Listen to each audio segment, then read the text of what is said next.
This is Ozzy Skateboard, and you're listening to UCY.tv.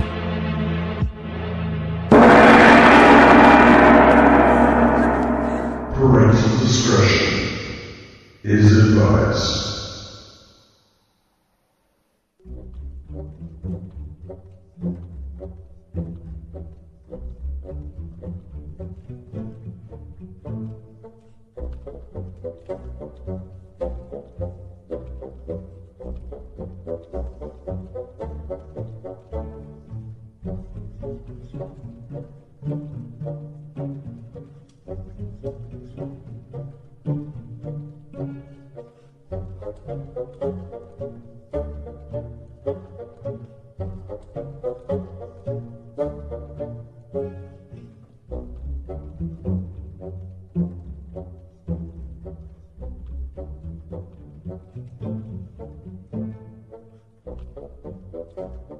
This is the Liam Scheff Show on UCY TV and Truth Frequency Radio. One of the worst mistakes we've made as a civilization is to imagine that freedom is the best thing that we can do or achieve or hope for. The idea of freedom is not something that we actually bother to define very well or very often. My name's Liam Scheff. My book is Official Stories. This is American Heretic. Of course, nobody wants to be a slave. But then everybody complains about having to get into their car, what did Sting call it, shiny, packed like lemmings into shiny metal boxes, and then going to some terrible, terrible workplace where we don't really like anything. We can't get a good lunch. We have to pay a lot for it when we go out to some place that gives us indigestion. And then we have to go home and we're miserable because we don't like what we do, and we can't do what we like because we have to earn enough money to pay for the mortgage for the place that we're not really happy in because we don't like the neighbors or the neighborhood, and the neighborhood's going to hell because, well, there are 20 reasons why that's happening. We don't really know what we mean when we talk about freedom. Some people think they mean the right to own a gun and shoot people who come onto their land. If that's your idea of freedom, please stay the fuck away from me. Some people think that freedom is the right to, I don't know, go to burlesque shows and be transgendered and go into any bathroom you want. If that's your idea of freedom, I think that you're kind of pathetic. That's the least interesting thing I've ever heard of, but that's what people think freedom is. I suppose that means that freedom to you is whatever appeals to you at the moment that you want to do. But what is it to want to do something? Very, very, very shallow impulse. I want to go to Walmart to buy something because I'm bored. It's a shallow impulse. Under the shallow impulses are the deeper impulses. I need to eat, I need water, I need clean food, and I need to be able to sleep without mechanical noises going on all over the place, city noises, or the sounds that are now built into buildings that you can't escape that give a lot of people insomnia. I need food, water, shelter, clothing, and, community. Community is a tough one because there's so many different ways of forming community. You can form it around a religious idealization or fundamentalism. That takes a lot of freedom away from you. Freedoms to do the things that you want to do, to talk the way, to think the way, freedom to flirt. You can have all of these freedoms taken away from you by religion. Religion's very good at sapping your will. Religion is maybe one of the most insidious and evil things that's been done in any kind of organized way, because religion focuses on natural human habits and tendencies. For example, the natural tendency to find other people appealing or attractive at times.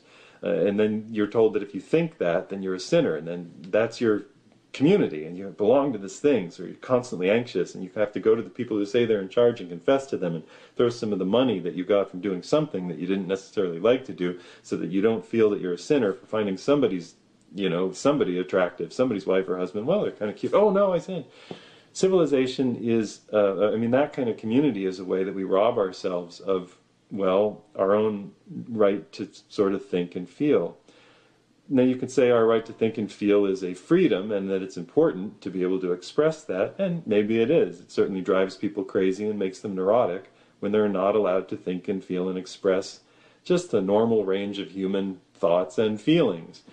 We're a very, very suspicious, strange, ritualistic, tribal, delusional, myth-believing species. But underneath the concept of freedom really lurks something that we've lost. And that thing we've lost is the land. We've lost our ability to recognize ourselves as mammals. Yes, we're tool-making mammals. Yes, we're storytelling mammals. That's true. We are, to some degree, intellectual mammals. We're deeply delusional, because we can be told any number of stories that have no basis in fact and no impact on our lives. Whatever religion or political stance you believe is absolute, whatever your belief in the global warming, cooling, changing syndrome caused by one thing, whether you absolutely believe that HIV causes AIDS and you don't need anybody to argue with you about it, whether you believe that Jesus is coming for us eventually, even though, never mind history, whether you believe that Allah is truth and Allah is God and everybody else is an infidel, all of these things are thoughts. They're all stories, and they can all be argued very effectively against just invoking history and logic and data that is non-inflammatory and reproducible. But we're not a logical species. The scientific community hides behind the idea that we're logical by presenting us with things that aren't really facts.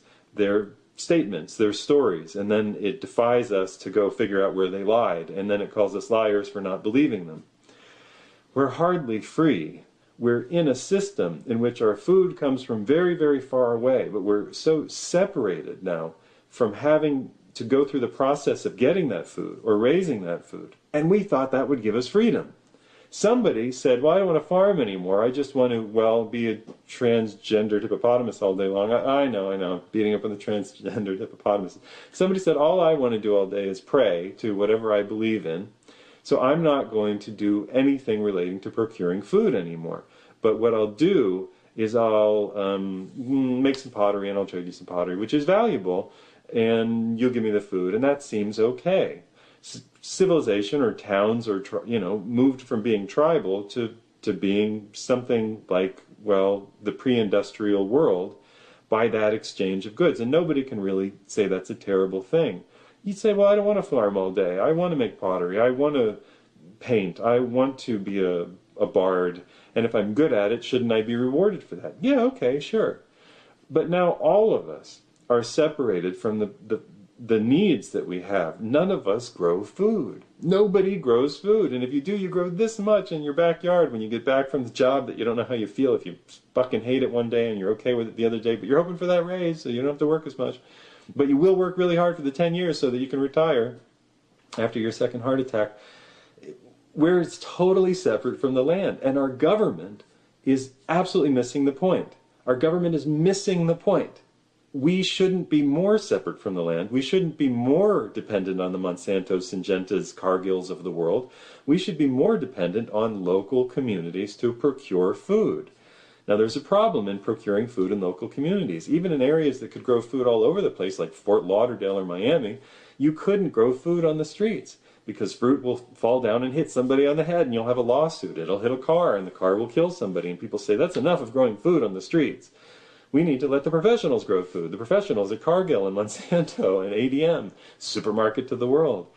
We're deeply fucked. We've put ourselves in an abysmal cul-de-sac at the end of Hades. We're just nowhere. There's no way we're going to get out of this thing in one piece. Look at Venezuela right now for what's happening with a system of people who've decided that it's okay to let a few people grow food. We've so hyper-specialized that food production is now in the 1 or 2% of the population. Now, it's okay if everybody wants to, do their own thing to some degree, it's fine.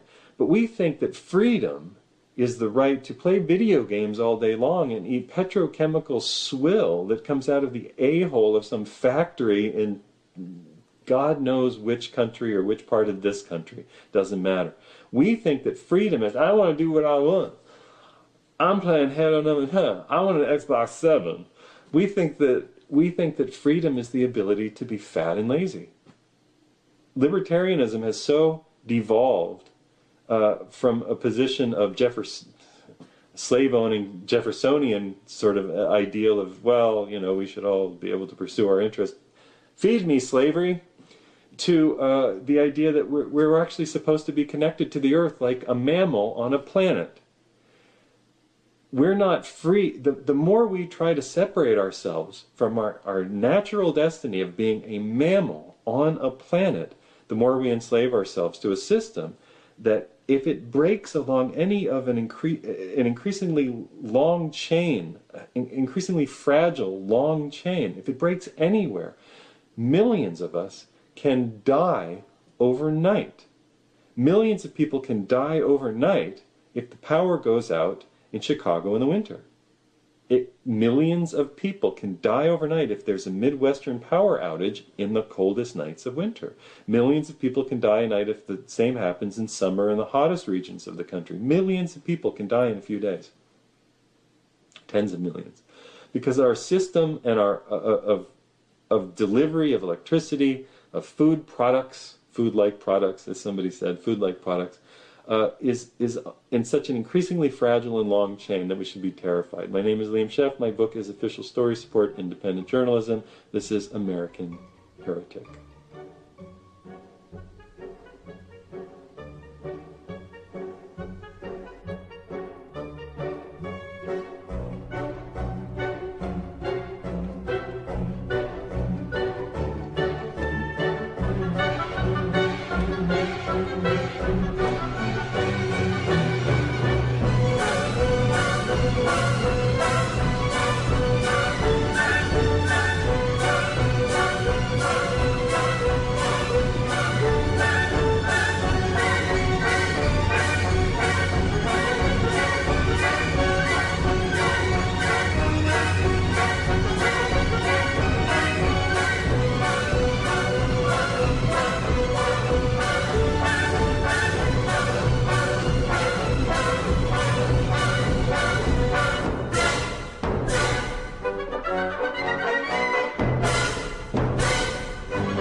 I think we're headed for a collapse.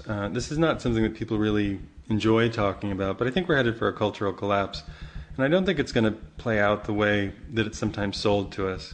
It's sold to us as something that's going to happen very, very rapidly and take us all away unless you're a prepper and you have enough guns and enough ammo and a big enough can of beans and you have enough deer on your land, if you have land, so that you can go hunting. I don't think that that's what we're actually headed for. I don't think that's the solution to collapse. My name's Liam Scheff. I'm author of Official Stories. I'm going to do this little series on collapse, probably 4 or 5 parts. In this first part, I want to take on some of the objections to collapse. Human beings are very, very bad planners. We're very good at ad hoc, temporary builds. We come in and we see a problem, then we see something falling down, and we take our shoe and we put it under the thing and it doesn't fall down, and we pat ourselves on the back. What a good boy am I? And then we go outside and realize we don't have a shoe. And that's very much the way we do things. It happens all the time. Go to a city like New York, go to the greater New York area, and look at the patchwork of tar on the ground from New Jersey and New York and Long Island. And you realize that this thing is just constantly having Band-Aids put on it. It's not so much planned as it is an ongoing disaster area of constant construction. You can go to any older city and it tends to look like that. It constantly is getting patched up. It's not artful, it's not pretty, it's not sustainable. It's almost a Rube Goldberg device waiting for a small emergency to push it over the edge. We have a number of problems facing us as a civilization. We're totally dependent on things that we don't have near us. Food and water come to mind, and then oil. Our oil is not located where we are. It has to come from very far away. And an interruption of those pipelines means that we're without the thing that puts, trucks on the road. And trucks on the road are where we get our food and water. You could say that we get our water through pumping stations, but it's necessary to put chemicals in the water to stop it from being poisonous to us. We also put poisonous chemicals in the water, which aren't necessary. We do that anyway. That seems to be a eugenics experiment in motion. But if we don't have chemicals to clean the water, we don't get water out of the pumping stations. So trucks are actually responsible not just for our food, bringing it from factories, from the fields to the factories, and the factories to the stores, and then the stores in our cars to our houses, but for the water too. the pumping stations for water also run on electricity. So now we have two different sources of energy here we're talking about. One is electricity and one is petroleum, or petroleum, something that we can burn in an internal combustion engine. These are two different things. So the people are I want to talk about objections, not the whole scenario of collapse, but just the objections. People say we won't collapse because we'll replace our energy with renewable energy.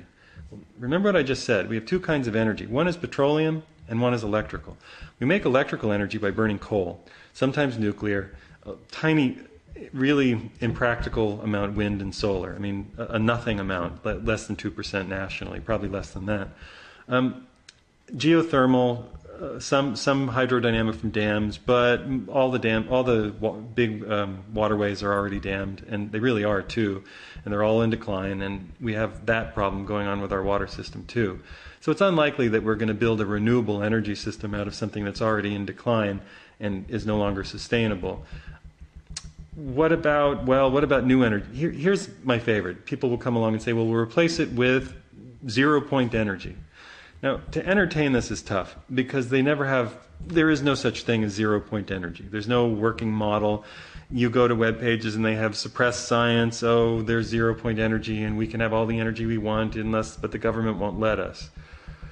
There's no real argument against that because you can't argue against a statement like that. It's like saying, prove to me that kittens don't run the world. Well, I don't see them running. Aha, the kittens brainwash you at night, and they don't tell you that they're running. They tell you that they're not running the world, but really they're there all the time. But they actually have cloaking devices. Yes, the kittens have cloaking devices, so you can't see them running the world.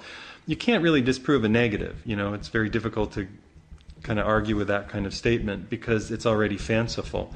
So it's not rooted in reality. So I'm going to discount zero-point energy, and if you can bring it online, we'll talk about that in a second. What about, that's also Tesla energy or something like that. Let's talk about Tesla for a second. Nikola Tesla was a genius. He was also crazy. He electrocuted himself constantly. He thought it was good for his health. And at the end of his life, he was only talking to pigeons. He said that he built a death ray, which didn't work. He tried to sell it to governments. They didn't buy, or it didn't work. The government did steal his files and paperwork at the end of his life, but he wasn't able to do much with it. But let's say that he did have something. Let's talk about the most important thing. Tesla didn't invent an energy source. Tesla worked with energy that was being created through fossil fuels, either coal or oil, or in the case of New York, Niagara Falls. So he was taking a pre-existing energy source and turning it into a form of energy. He was taking the energy of motion, or burning things, and turning it into electricity. So things would burn and spin a dynamo and create electricity. He didn't invent the electricity from space, from air. He had something generating the electricity, and then it would be sent. That said, in favor of the idea that there is something there that we don't know, there are people trying to work with low-energy nuclear reactions, or they used to call it cold fusion. It's not really cold, it's just not billions of degrees.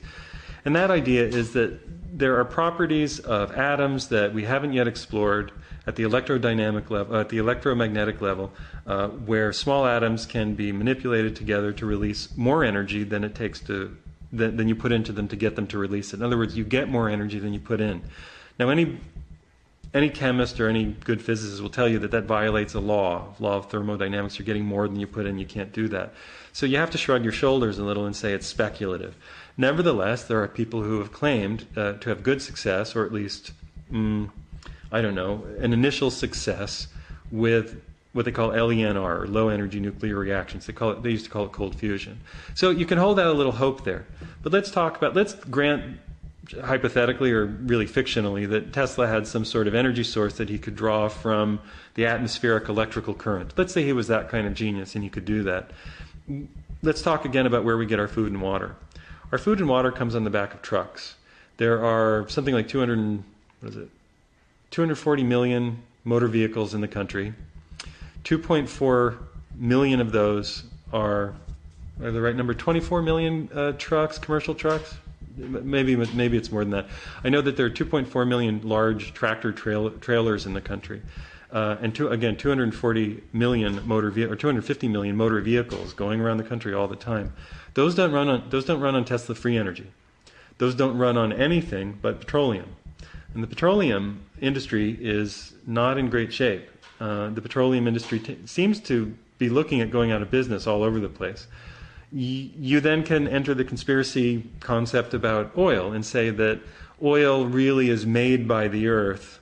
It's not really leftover algae, and we'll have as much as we need. Well, you can say that, but oil companies haven't been able to demonstrate that. In fact, it looks like oil was a one-time deposition of material in the planet's subsurface. Now, you can argue about how that happened, and some very interesting arguments about how oil happened are this one, that oil is something that actually comes from interplanetary or cometary interaction. I'm not going to say a comet crashing into the Earth, because that's not exactly how it happened. The Earth is electromagnetic. The comet is a rock. It's not a dirty snowball. It's a rock with a large electromagnetic bubble around it, call it its magnetosphere. And when these interact, these spark to each other, and then the less dense, lighter object explodes and then rains down tar all over the place. Now, why would I say that there would be oil in a comet? Well, because the mainstream says that. They say that Halley's Comet has a couple square kilometers of shale oil in it. You can look that up on as part of Halley's Comet. See if I'm wrong. If there is actually oil in shale oil in outer space rocks that might bombard us. So you might say, great, we should attract those outer space rocks and we'll have all the oil that we want. Well, if a comet actually did impact with us, it seems to have caused an extinction level event all over North America and totally raised the face of the West, melting most of it, and also caused a mass extinction, and I said that, in an ice age all over the world. So we're not really going to benefit by that kind of interaction. And again, it's more than speculative and less than wanted. So we're headed into a decline. And the major objections to the idea that we're headed in decline come from people who say we can have infinite energy just by wishing it. So I'm trying to present to you the idea that we don't seem to have infinite energy just by wishing it. And that means that we're going to have to collect ourselves and figure out how we're going to live in a lower energy world. Even if somebody manages to get low energy nuclear reactions online or cold fusion, that's not going to power the car fleet that we have, and we're not going to be able to build a car fleet that runs on low energy nuclear reactions just because we want to. We built that on oil, and oil was the most valuable thing that we ever discovered, and probably the most dangerous thing that we ever discovered as a species. I'm going to continue this talk. You can leave comments. You can write comments for things for me to talk about as I continue this. You can watch The Oil Alarm. It's a movie that I made with Heal the Planet about oil. You can buy my book, Official Stories, to read about the electric universe and how electricity in space is maybe something we should be looking into. My name is Liam Scheff. See you next time.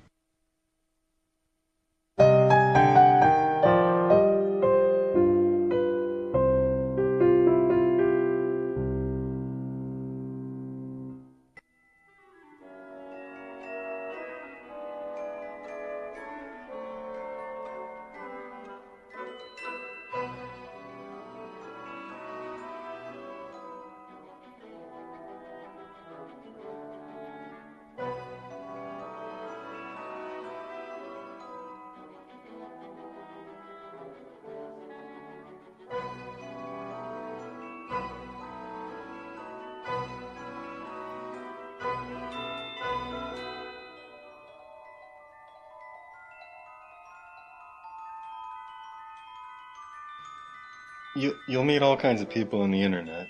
Some of them will tell you that they have the answers to life's most persistent questions. There are people who will try to sell Jesus to you again, or Allah, Muhammad, whatever. There will be people who will tell you that we create our own reality.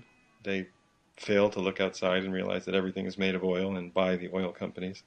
Simplest thing you can do is figure out what things are made of. It's all made of petroleum, by petroleum, for petroleum. So they're not correct. There are people who think that everything is a creation of something they call mind. It's a nice philosophical debate point somewhere between Plato and Aristotle. I suppose you can get lost in that, or Heraclitus. But nobody can prove anything like that. And there are people who would tell you that the Great Awakening is coming. These are my favorite people because they refuse to be bent or cowed or bowed by any piece of information. It doesn't matter how bad it is. It doesn't matter how bad the news is, because we create our own reality with our mind, and the Great Awakening is coming. Sure, Canada's on fire. Sure, there are tar sand fires all over the place that are clouding the hemisphere. There's no big deal. We create our own reality with our mind. Clearly, we meant to create this. The ancient Hebrews had a thought form that pervaded and pervades their strange philosophy of life, which is that if something bad happens to them, it's because they didn't worship their angry deity enough. And you create your own reality with your mind is a form of that. It's like victim blaming. You didn't believe in yourself enough, so you didn't get what you wanted, or we didn't believe in tar sands enough, so there's a fire, or there are people suppressing free energy, so we still have to dig for coal and tar. Are any of these true? I study history. The best thing to study if you want to understand the human species is history, because history is a psychological report card for our species. It goes back thousands of years of seeing us, the human species, uninterrupted for the most part, and its ups and downs in periods of famine and abysmal flood and surfeit and surplus, and you can see how we change. You can see how when we have enough, we seem pretty happy. We still go a little bit crazy. In fact, we tend to be Dionysian when we have too much. We tend to overindulge and go nuts. When we have too little, we start blaming people for not being like us. We get extremely well, like the ancient Hebrews, right? Very occultic and tribal, and anybody who doesn't do what we do and cut themselves the way we do and bleed the way we do and look the way we do and speak the way we do and run around on Sunday or Saturday or Tuesday or whatever day is our holy day the way we do is clearly not a good person, and we can kill them and take their stuff. The people who say you create your own reality with their mind are incorrect, because we have to eat food, and food grows in the earth. And that's that. Food grows in the earth. We got to have water, we got to have a river, we got to have rain, we got to have seeds. We didn't create that. We didn't create that with our mind. And if you say it's a creation of mind, it's not a creation of our mind, or we're a creation of the mind that creates all things, you might as well stop talking about it, because we're here. We're not going to know anything else until we're not. So even if we're part of the great universal stream, this is it, and we've got to make the best of it, just like the Mayans and Aztecs, Toltecs and Incas. Well, that's another story. If you want to understand the human species and our likely destiny as a nation, you might as well study Greek and Roman history, Assyrian, Babylonian history. Because it's only then that you see what happens when people go into periods of, well, famine and decline, and you can see that the institutions that they've made become more constrictive, more punitive. They get tighter and tighter, more and more anxious. And I think we're headed into a period of more and more anxiety and tighter control. And you can imagine that we create our own reality with our mind, and we're in a collective evolutionary phase, and free energy is just around the corner. But let me ask you a question. If there is a machine that can power us, and it wouldn't be free, but that can make more heat than we think can be made with an atomic fusion reaction, who's going to use it for a weapon? Who's going to try to control it? Who's going to try to manage it? And once we have it, what are we going to do with that energy? We already have free energy. We spend it driving FedEx trucks around the country, delivering our overnight deliveries of Nintendo video games to us, of bullshit to us. We spend it burning oil all the time so that we can have whatever we want whenever we want it. It's not what we need, it's what we think we want. So what are we going to do if we have free energy? What are we going to do? We have free energy now. 90% of what we do, 95% of what we do in this economy is fat. It's nothing that we need. It doesn't feed us. It's a waste of the energy in the system. We pour most of our food into cattle. Most of our food goes into cattle at a significant loss, upwards of 90%. We then eat the remains, and we call ourselves free. What if there's no great awakening? What if we're stuck with us? What if we're our partner for the rest of the human species' life? What if this is it? If this is it, we better stop looking to other people for answers, and we better start cutting the fat out of the system. And maybe stop waiting for somebody else to save us. My name's Liam Scheff. I'm writing my new book, American Heretic. My book is Official Stories. It's available on Amazon.com. Kindle and Create Space.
The Sally Fallon-led Jesus Revival Camp that pretends to be a health group called the Weston A. Price Foundation got into a little trouble last year inside of the group when it was revealed that one of their products that they like people to eat, fermented cod liver oil, was probably not fermented as much as it was rancid and may not have been cod liver oil at all.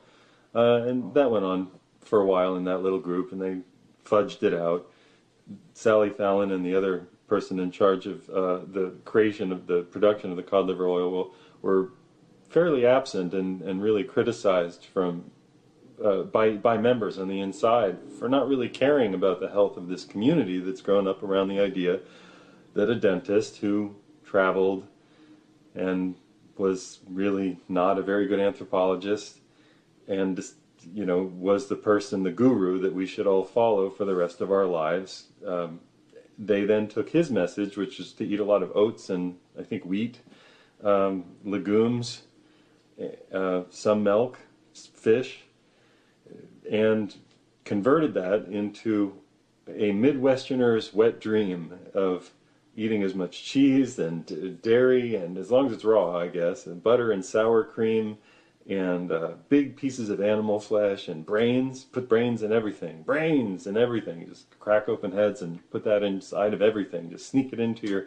And don't worry about the vegetables very much. Don't eat so many vegetables. God knows that people in America eat too many vegetables. So the first time I heard about the Weston A. Price group, a friend of mine was telling me about it.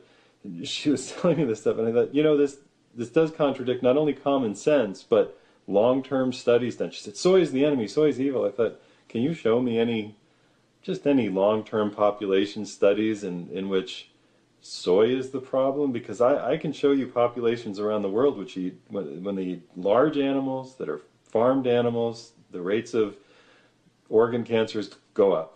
She said, no, it's all a scam. I said, don't you think this adheres and anneals to a bias, a pre-existing bias inside of some American farmers, that we should be eating more like we think our grandparents did, but they actually didn't, because they ate mostly grains and beans and vegetables and supplemented with animal foods because they were poor? No. So the Weston A. Price group has had a falling out on the inside. I'm sure they're reforming and they'll figure it out. What drives them seems to be a fundamentalist zeal toward finding a perfect diet that will never need an exception. And of course this isn't true. Now hardened vegans will say, oh, Liam, thank God you're beating up on the Weston A. Price group. Hardened vegans have a lot of problems of their own. Your food comes from very, very, very far away. A lot of the stuff you eat is full of sugar.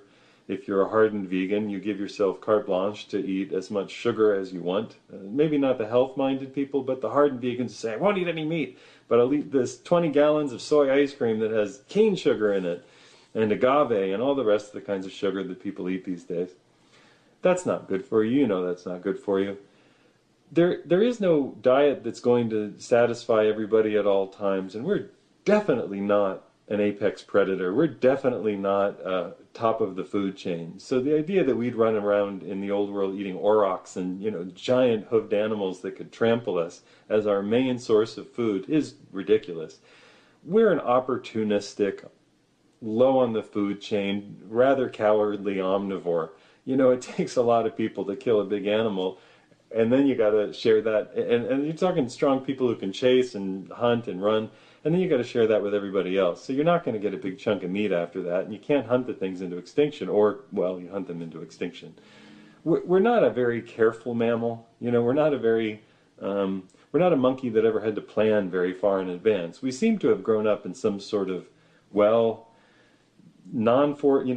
seem to have grown up in an environment that was more like one season. I mean, if you really look at what our hunter-gatherer ancestors seem to have been developed for, it seems to be chewing on some things and eating some things that aren't that hard to eat and catching things that aren't that hard to catch. And we're definitely not protected against the cold, and we're definitely adapted for water. We do really well in and around coasts.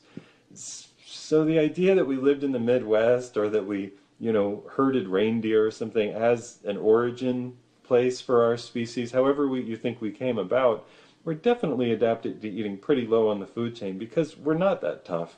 We're really not. It's not like we're lions and can tear anything apart and then have very short gastric systems full of acid that can just digest meat in a matter of 8, 16 hours just laying there, and then we're fine. Of course not. We need a lot of fiber for these long intestines. And there are people making technical arguments all over the internet. They'll give you, there's some plant guy who's done a 68-part documentary on plants and how plants are good, and he reads all the papers. You don't need to read the papers. You eat some broccoli, eat some cabbage, eat some greens, you feel better. If you eat milk and meat for 3 days, you'll probably feel pretty shitty. And in fact, you'll probably have a lot of diarrhea. And when you go to the paleo sites, when they're not telling you what an idiot you are for still eating occasional grains or beans, they'll admit that they're so flatulent and full of diarrhea and having acid problems. It's hard to take them very seriously. But I think both groups miss the point. And this is where I would like to take this. It doesn't matter what you think we're supposed to eat, because all of our food comes from very, very, very, very far away right now. We have evolved, to use that word, a system totally based on petroleum, totally based on oil, that lets us be as lazy as we want to and have truckers bring food from very, very, very far away on trucks. And then we sit around and we debate with each other online about which diet is the best. We have a trucker diet. We have a petroleum diet. That's really the only diet that we have. We don't have any other kind of diet because we don't know where our food comes from. It comes from the grocery store, which is not really a real place. It's a concrete box sitting in the middle of suburban nowhere land or downtown somewhere where you live because you want to be near the art scene or the Riverwalk or whatever it is that you think life is about. We're deeply, deeply fucked as a modern city inhabiting, suburban inhabiting species. Our food isn't anywhere near us. And in an emergency, well, I want you to go look up in the news in Venezuela and just see what happens, and your Sally Fallon, have as much brains and butter argument just goes away. And your vegan argument, I'll never touch animals, I'll never eat an animal, I'll never eat a grasshopper, of course you will. You'll eat anything you can get your hands on. So the best thing when you're starving, you'll eat a dog. That's why people ate dogs, not because they were tasty or good for you, but they were starving to death. Ask any Korean if they're happy about being associated with people who ate dogs. They say no, they were starving to death. It became part of a culture in which mass starvation was a regular occurrence, that you eat, well, rats and things that can survive on, well, scraps of the land, Nobody likes to be eating at the entire bottom of the scavengers at the bottom of the food chain as a main dietary source. So why isn't our government telling us to plant sweet potatoes and turnips and cabbage and hemp? Why are we all growing hemp, which is a fat-bearing seed? Why is our government instead telling us to get vaccinated against the possibility of some snail flu or monkey flu jumping species and getting us all? It's never happened. The major outbreaks of disease happened either for reasons that nobody can explain or following something like World War I, in which mass populations were exposed to terrible, terrible medical practices like taking pus and blood from sick people and jabbing it into well people, or doing mustard gas and chemical warfare experiments on large populations in Europe. So we're afraid of stuff that happened for reasons that we don't understand, that are embedded in history and warfare. And I can have a whole conversation with you about, arsenic and maybe some events that were happening climactically or in upper atmosphere events, electromagnetic events that were happening with the planet. And we want to run around vaccinating the world, but we're not growing food. And the internet is full of people saying that we need to eat more brains and butter with every meal, and vegetables are overrated, and God knows grain will kill you, even though it's what civilization was built on. Oh, God. And yes, I understand hybridized GMO grain is not grain, but still, why aren't we fighting for non-hybridized, non-GMO grain instead of just beating up on people who eat some grain or beans or something once in a while?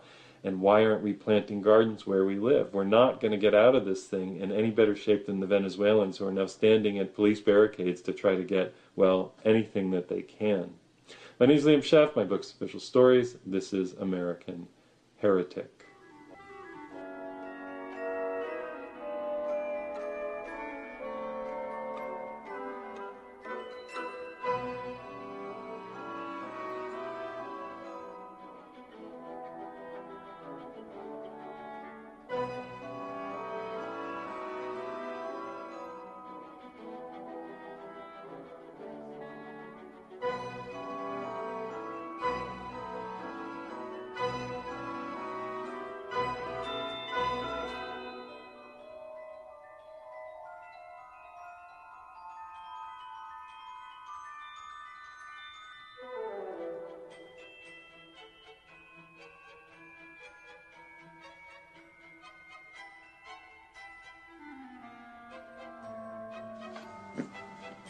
A couple notions, and this video may go over time.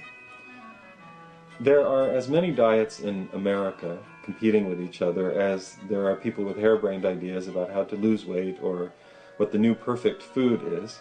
The Weston A. Price Foundation puts forward a rather medieval notion that the best thing you can eat is offal, guts and intestines and liver, excretory organs, brains, hearts, things that make your stomach turn a little bit, but they say that we have to get over that because that's the best thing for us.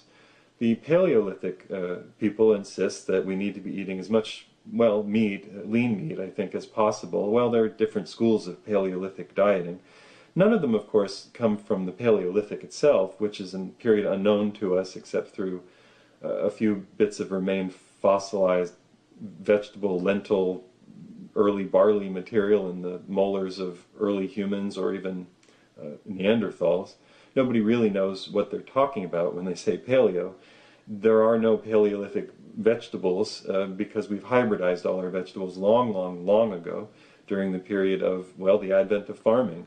There is nothing from then that we eat now. I suppose you could just go try to live on fiddlehead ferns and salamanders. I suppose you'd be pretty Paleolithic then.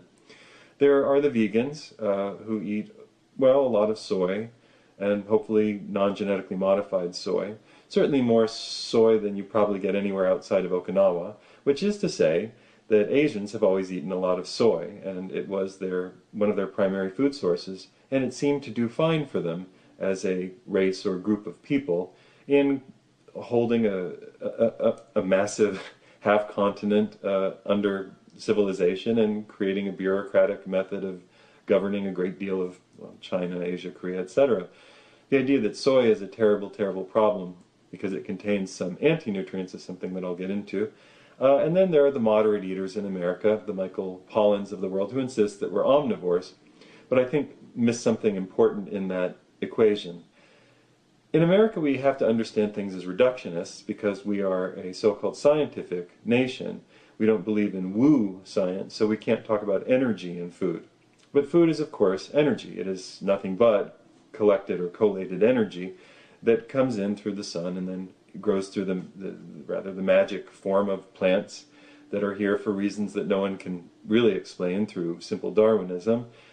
We seem to live in an electromagnetic universe that has a will and manifests in many forms that, you know, look to, you could say, the spiritual eye to be eternal, but, you know, that's more woo science.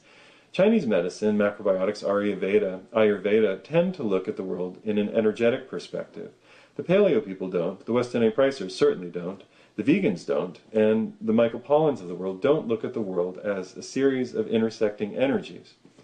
I studied macrobiotics, and macrobiotics isn't a diet, or at least it shouldn't be. Now, there are people who insist that macrobiotics is a brown rice diet, but they've entered a cult of Japanese thinking. I have a great love for Japan and the philosophies of Japan, but you shouldn't be eating as a Japanese monk unless you're a Japanese monk. But the basic principle of macrobiotics, as with our Ayurveda, is that we eat the food that grows seasonally where we live. We eat it in a combination that is pleasing to our digestion and that pleases the various cycles of seasonal energy and of the 5 energy systems of the body. This is very interesting. Suddenly we're in a 5 energy system rather than a very reductive system of don't eat this because it contains leptins and don't eat that because it contains phytates. And even though phytates are actually an antioxidant and you can get rid of these things by cooking them or soaking them, and even the amount that's so-called an anti-nutrient is vastly overwhelmed by the nutrients in the food that you eat, don't eat it because it's an anti-nutrient. One note about anti-nutrients. I find that the most undisciplined, unschooled, and unsophisticated talk coming out of people who read one notion of something about a plant or something else and they say, well, it contains anti-nutrients, don't eat it. I hate to break it to you, but everything is an anti-nutrient in excess. Water is the chief anti-nutrient that you can consume if you consume too much of it. It will rid your body of all of its minerals and salts, and you can actually die drinking too much water. Vitamin C, a very important nutrient, is an anti-nutrient. If you eat too much of it, you will shit your guts out. You will purge yourself and hold on to nothing in your body, become very sick and dehydrated. Sunlight is an anti-nutrient in excess. Leptins, then, which some people have concerns about in plants, is hardly an anti-nutrient if it's balanced with the nutrients in the plants, or if you cook it. I remember having a conversation with a former Weston A. Price chapter member who declined to continue to be because he was a little tired of the dogmatic rubric in the group, and he was railing about soy, and I said, so how do you get rid of these anti-nutrients? And he said, well, you can cook it. And I said, okay, we're done. Everything is an anti-nutrient in excess. Now, what is the greatest anti-nutrient that all of the paleo people and Weston A. Price people don't talk about? The greatest anti-nutrient in the foods that they love to eat is the food that they eat. It's protein. Protein is an intense, incredible anti-nutrient. We achieve excess in protein rather quickly. The body has nothing to do with excess amino acids, but break them down into amino acids, which then go through the body and rob the body of alkalizing minerals, the things that we need, magnesium, calcium, etc., to have strong bones, to have a strong immune system, to have a strong body. We rob the body of these things by eating excess protein. But these diets are built on ketosis, the idea that we should be eating excess protein. They don't consider their diet full of anti-nutrients. They miss the primary problem. Protein is an anti-nutrient in excess, and it is easy to achieve an excess of protein. In fact, they ask you to achieve an excess in protein. I predict that the long-term effects of these diets will be stones in kidneys, gallbladder problems. Well, you saw what happened to Atkins and the poor guy. I'm not trying to mock anyone, but there was a fellow from the Weston A. Price Foundation who died very, very young, although he was an intense advocate of cream and butter and eggs and raw everything, and more and more and more and more protein and high levels of saturated fat. If we decided, though, that food was energy, and we weren't going to beat each other up with notions of nutrients and anti-nutrients, but rather that food was energetic, and that we had to have food from a 5-energy system, or however you want to put it, a 3-energy system in Ayurveda, which has been made more complex by doubling some of them, then we might think, well, I've had some brown rice, and that's, metal energy, and so I need some greens and some wood energy and some fire energy to balance that. And we might just be fine. We might actually be quite healthy. But there's another problem. We've totally destroyed our food. It's genetically modified and sprayed with petrochemical additives and preservatives and glyphosate and pesticides. We've very much damaged our food system.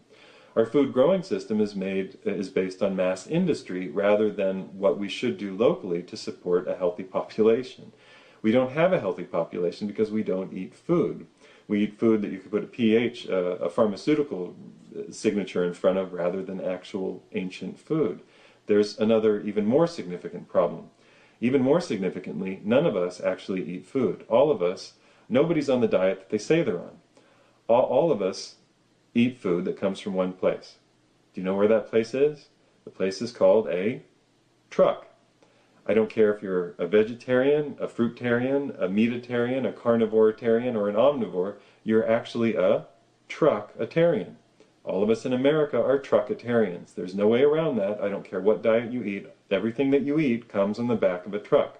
2.4 million long-haul tractor trailers in the United States, 24 million commercial trucks or so, bringing us everything that we eat all day long, all year long. Until when?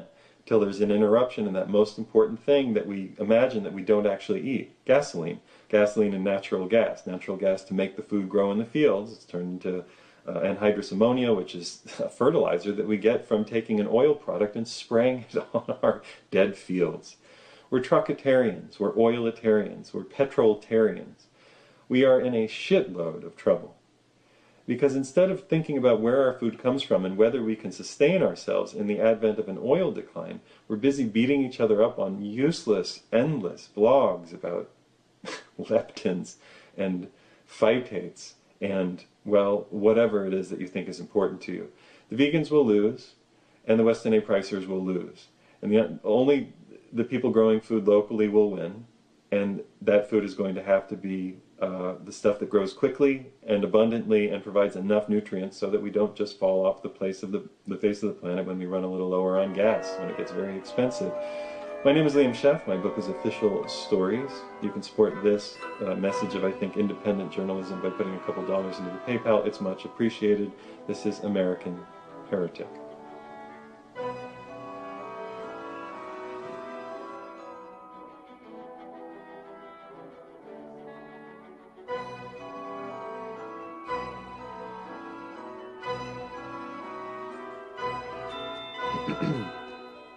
We are supposed to vote. It is something that we do to show that we believe in our system. We can be roundly criticized for not voting. We're not taking advantage of the democratic process, and some Shirley Temple true believers will tell you even that if you don't vote, you don't have a right to complain. Of course, they're wrong. The opposite is true. If you do vote, you're participating in a fraudulent system, and you don't have a right to complain. You're also not helping the situation.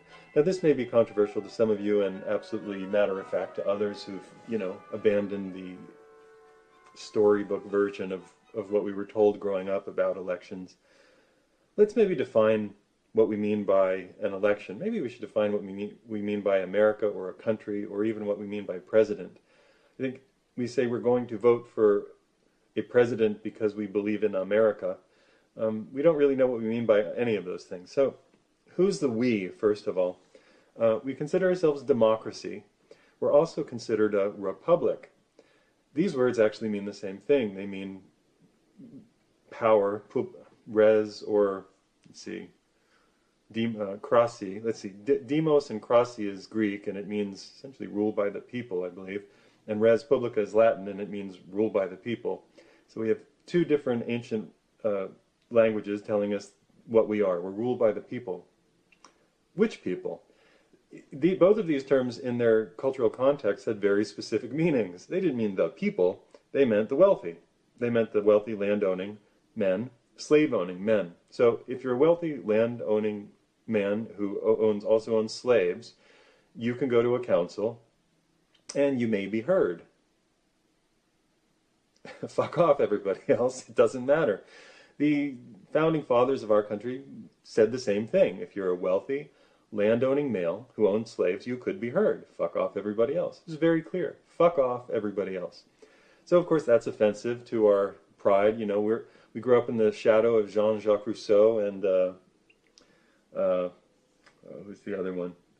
Goethe and, Sorrows of Young Bertha, and we're all, imbued with the romantic soul, and we all believe that our words count. We all want to be Rob Roy out there fighting for the right of our clan on the national or federal level. But what happens when 320 million people divide by 2, take out the people who don't vote, take out the kids, take out the elderly, whatever, and take your voting class? Say that it's half or even a third of that 320 million people. Say you get 100 million active voters. How many of them vote? Maybe 20 million. So you end up with a very small portion of America actually voting. But you take all of those people. Let's give ourselves the third of the supposed U.S. population, say that we have 100 million people voting. That means that we have 220 million people not voting because they're either too infirm to get to the polls or too young or some other thing. That number may not be accurate, but I'm just going to go with it. You then have 100 million people all throwing a nickel or a penny into a giant bucket to influence the determined nature of that bucket. Where is the bucket going to go? Maybe it's a bad metaphor, but how are things going to work out with your penny among 100 million, 99 million other pennies? Okay, you have a drop of water, and you're going to take 99 million other drops of water and fill a lake with it.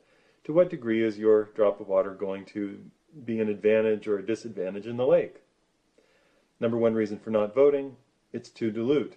A national vote is irrelevant to anything that could be going on in your life. It's simply too dilute. The other problem with rule of the people or rule of the voting class is that you can't really vote for any particular thing, so you just end up voting for a personality.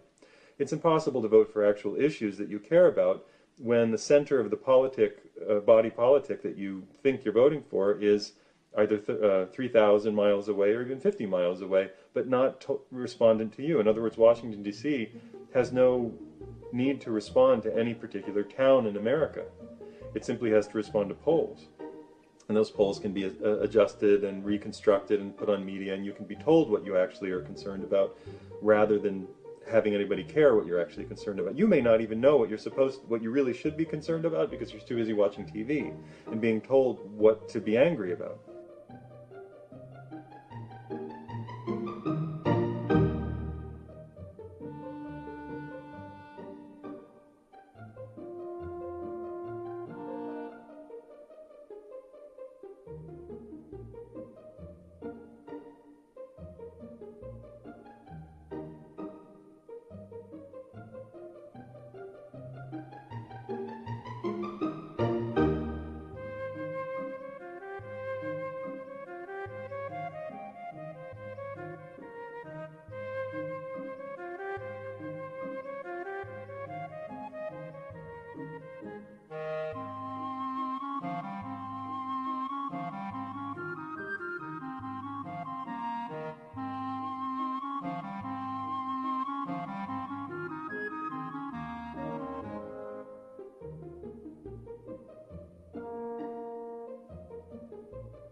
This is the Liam Scheff Show on UCY TV, Truth Frequency Radio. Please support the show by buying official stories at Amazon.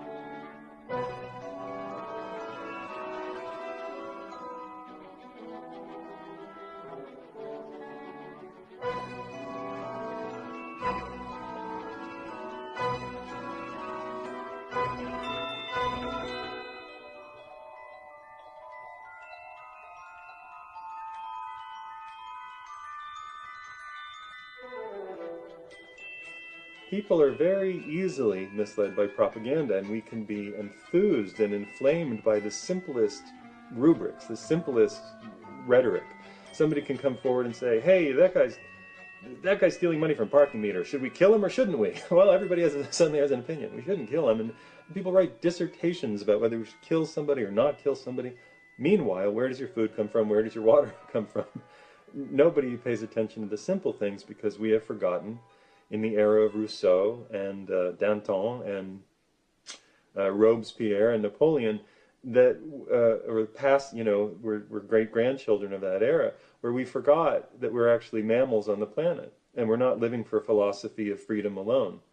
The founders of this country grew up bathed in the literature that would prompt revolutions in Europe, and most of that, and America, and most of that came out of the fact that we were having more energy to do things. It was the beginning of the era of coal. It was the era of increased mechanization of some forms of labor, and we were able to do more than we used to do with less. We also had a large enough population so that we could, by a kind of social contract of if your father was a farmer, you're going to be a farmer, in other words, a kind of slavery, people who were farmers were going to remain farmers, and they could provide food to the rest of us to waste our time and do whatever we decided that we wanted to do, namely fight in wars for other people. So when we say we're a people and we're going to vote, I'm not sure what anybody means, because all you can do is essentially vote for a king. Now here's a little line in favor of monarchy. Monarchy has proven to be the most stable form of government in all of history. It is the least volatile. Because you know who's in charge. You don't have to like him, and you don't have to love him, and you can hate him if you want to privately. You pay your taxes, and then you have your local barons and so on, and some people that you deal with, and maybe it's all very unfair. But you're not bothered with the pomp and circumstance of fake elections. You simply go about your business, and every once in a while the tax collector comes around and you pay. Of course, it's rife with corruption. If the local baron or sheriff comes about and wants to hassle you, there's really no recourse. There are no courts because it's the king's land, and if you don't like it, I suppose you can bugger off. So monarchy is a very stable system, but it's not one that makes anybody feel very secure if they're being hassled. So people don't like it. You also have to go to war when your kingdom goes to war, or when your duchy goes to war, or whenever your little area of the world goes to war. You might have to go if you're a man and you have a hoe or a rake or a spade. You have to go and fight. All of this was solved in the era of professional armies, where not everybody who was a serf had to go fight in a war. And we have a professional army, and so we don't have to go fight wars. But we essentially are electing a king, somebody to make fun of, somebody who stands in front of a parliamentary or a congressional or a senatorial body that pretends to represent us, but really represents something else. And if all of this seems a little discursive, let's get to the point. We Americans don't farm our food, and we don't make our products. There's one thing that does, and I'll say it in every video that I do. It is petroleum. We're voting not for a president, for a manager of our relationship to the petroleum-producing world. That's who we're voting for. It doesn't matter who you vote for, whether you vote for Hillary or Crazy Trump or Bernie Sanders. America's relationship with modernity and industry. They always talk about making America great. We're going to make America great again. Well, what made America great? It was Spindletop in Texas in 1901. It was the East Texas oil fields in the 30s. The East Texas oil fields won World War II. I think 5 billion out of the 6 billion barrels of oil used in World War II came from us, came from East Texas. That's all gone. It's all spent, so don't get your hopes up. We don't have that anymore. New York City was built on East Texas oil, Oklahoma oil. It's gone. We're in frack land now. We're in burning tar sands land. Not Bernie Sanders, but burning tar sands. When you vote, you're voting for president or for a senator. You're voting for a manager of our relationship with the oil-producing states of the world. So I don't recommend voting because it's irrelevant, and it's a waste of your time. You'll find yourself distracted. You'll find yourself at odds with people. It's the same as a religion. You'll just argue about nothing. The most important thing you could do, though, is get involved in your local town council, because when the shit hits the fan, and the fan is spinning and the shit is flying already, we're going to have to know where we live and where our food and water comes from. My name is Liam Scheff. My book is Official Stories. You can support this by putting a couple dollars into the PayPal. This is American Heretic. Don't vote except very locally. I've said before that I don't vote. I think voting is something that you do instead of going to the movies or going to a sporting game, at least voting on the national level. It is impossible to vote for anything on the national level that is sensible. You have to vote for a person. That person represents many, many interests. Those interests have to be what we call corporate. There's no way around it. It takes too much money to run for an election. The country is run by its allegiance to oil and the countries that produce oil. Our politics then is that of the election of someone who can best represent our need for oil and get us the thing that we need. That may involve going to war. That may involve secretly, surreptitiously invading a country with the CIA or some other Halliburton or, what was the Kellogg Brown? No, that was the oil, sorry.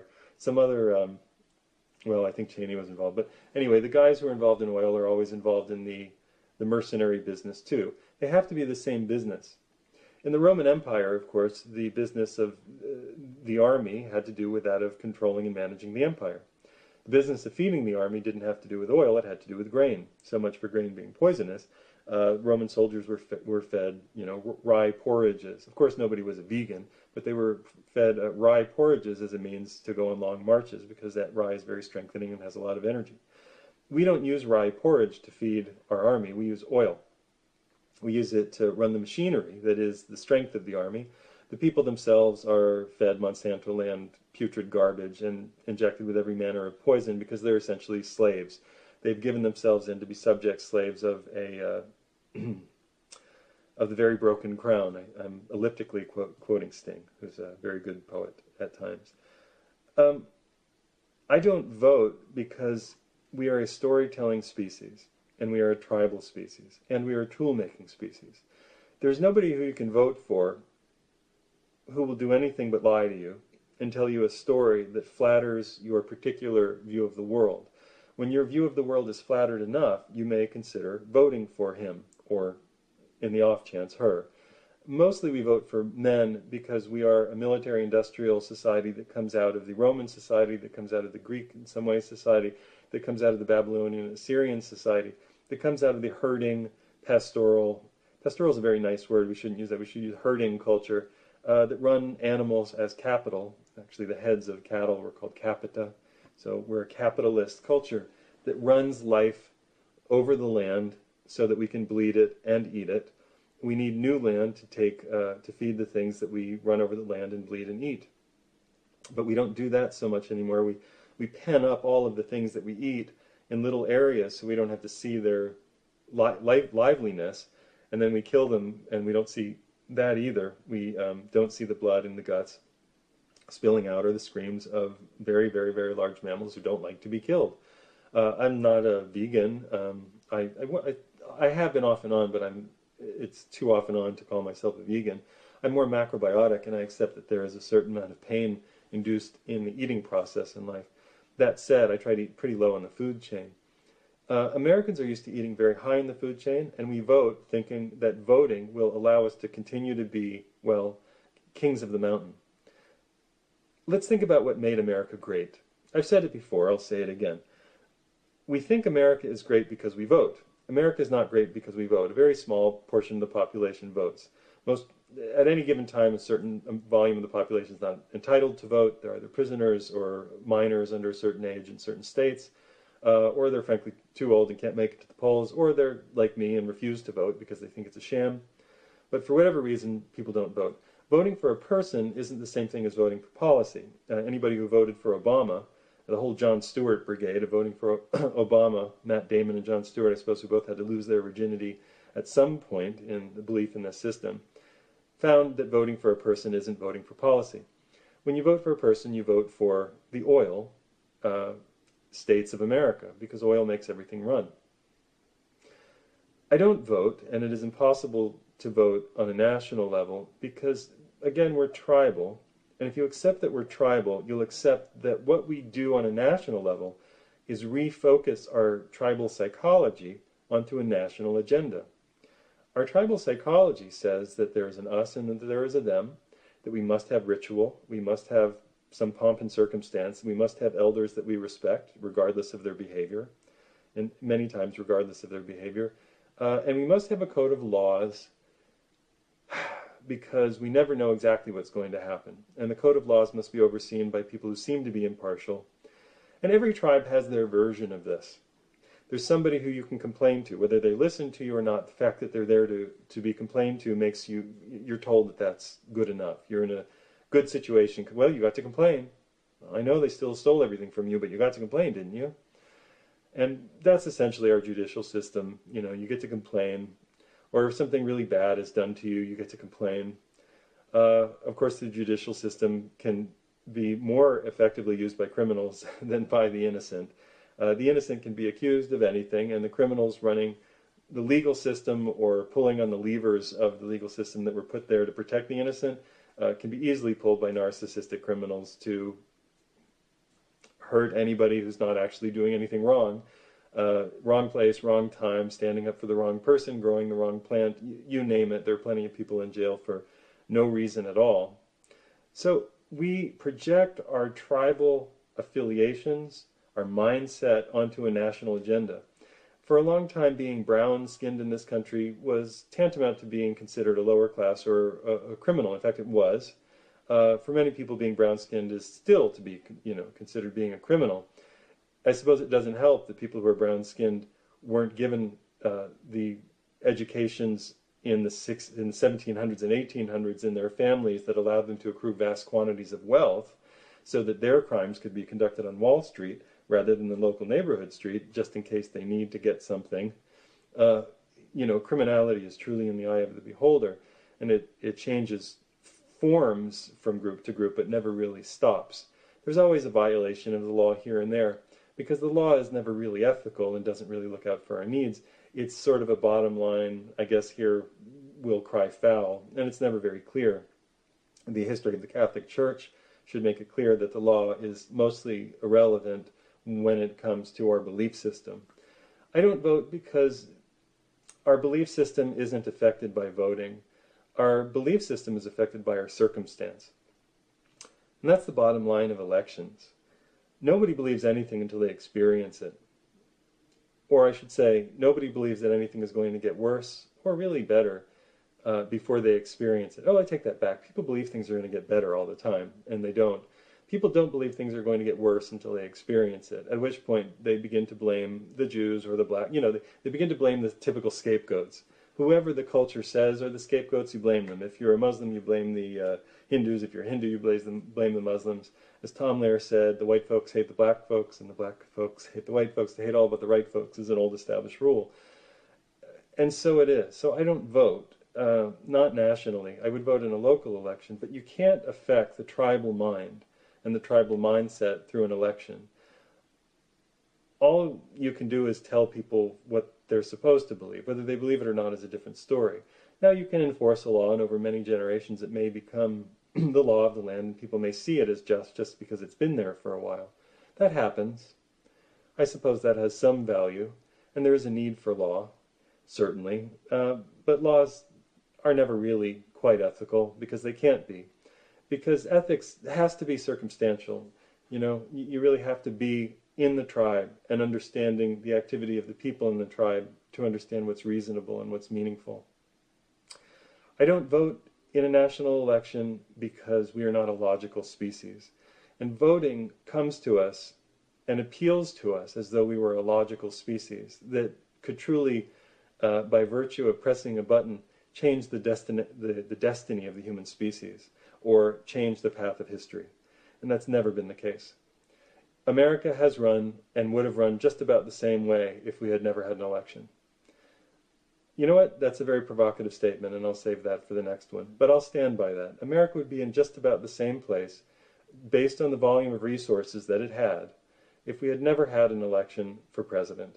If all we could do was get into town assemblies and say what we wanted to do in town, and the king ran things according to the wishes of those town assemblies, so that we didn't have a revolution in the country, I think we'd almost be in better shape, because we wouldn't have so many national laws that didn't make any sense.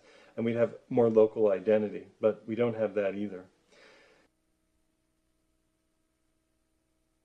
Hi, this is Scheff, author of Official Stories, working on my new book, American Heretic. NASA may be lying to you, and you may not even have considered that that's an option, or that that's something that they would do. You're probably too busy with your own life, whether you're dealing with vaccine-damaged kids, or you're fighting some sort of drug prescription that you don't want to be on, or you're fighting for your job, or you're fighting the narcissists at work, or you're fighting the narcissists in the bureaucracies who are attacking you all the time. We're all so busy with our lives, we don't really have time to think about esoteric ideas. And certainly NASA and outer space is pretty esoteric, so most people don't focus on it. But they may be lying to you. In fact, as somebody who has the time to read about what NASA does, I can tell you that they are lying to you, and they've been lying to you for a long time.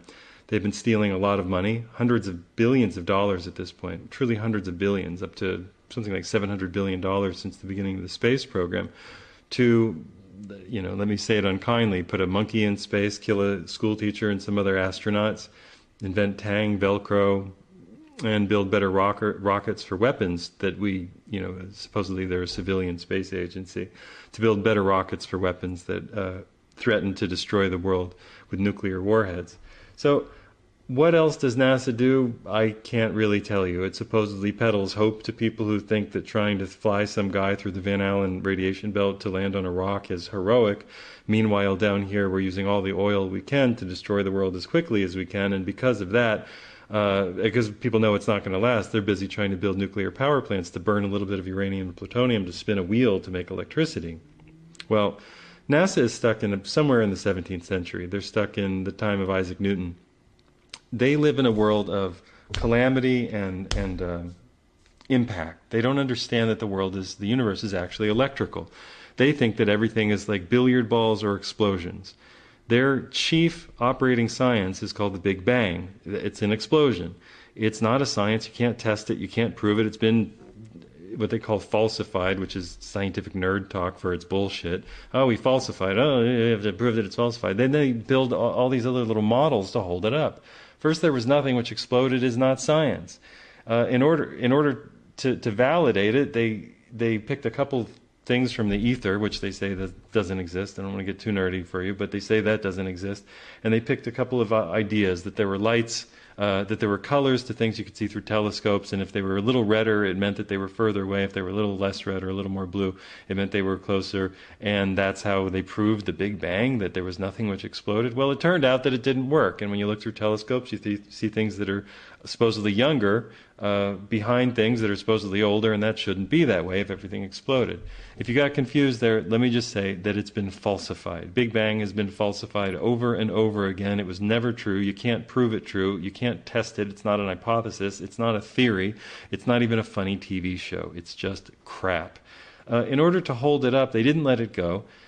And there's a reason for it. It's because they're good religious schoolboys. And Big Bang theory is really biblical Genesis, misunderstood biblical Genesis. There was a guy named Georges Lemaitre who was a Catholic priest, and he was very clear in his desire to marry biblical Genesis, or his idea of it. First there was nothing, and then there was everything, with the idea of looking through telescopes. So he said, there's a primordial atom, and that's going to give birth to everything in the universe. Well, how in the world does that happen? How do you get all the matter, all the mass, all the energy inside a primordial atom? It doesn't matter. It didn't happen. Now they spend all their time trying to figure out why a universe, which we can only see a tiny bit of, by the way, looks the way it does, with objects that are thousands of light years long that shouldn't exist from an exploded nothing. Why galaxies have this sort of bar S shape, this Catherine wheel shape, and they stay together. I mean, these things are light years long, hundreds of light years across, maybe more. I mean, trillions and trillions and trillions of miles, and they're saying the weak force of gravity holds a giant star over here to a giant star over here and keeps it circling at exactly the same rate of speed as one, so that it holds as it turns and doesn't just sort of globularly fall apart. Well, it doesn't. That's because it's not gravity that's holding them together. Again, NASA lives in the 17th century. Isaac Newton is their hero, and Isaac Newton was a genius, but Isaac Newton didn't know the electromagnetic force. There are four atomic forces. The electromagnetic force is one of them. It is very, very, very, very strong, and it exerts its attractions far outside of any particular atom or molecule. That makes it the strongest force that we can interact with, because the other things either, they relate to inside of the actual atom or molecule, the actual atom or nucleus itself. So, NASA might be lying to you all the time, but most people don't have the energy to go look up is Big Bang Theory true or not. They're too busy fighting everything. They're exhausted. You're just barely making it to the store on time to buy the stuff that you hope is non-GMO, but you know what? They spray glyphosate on it anyway. They do. They spray glyphosate on everything. They spray glyphosate on fucking everything.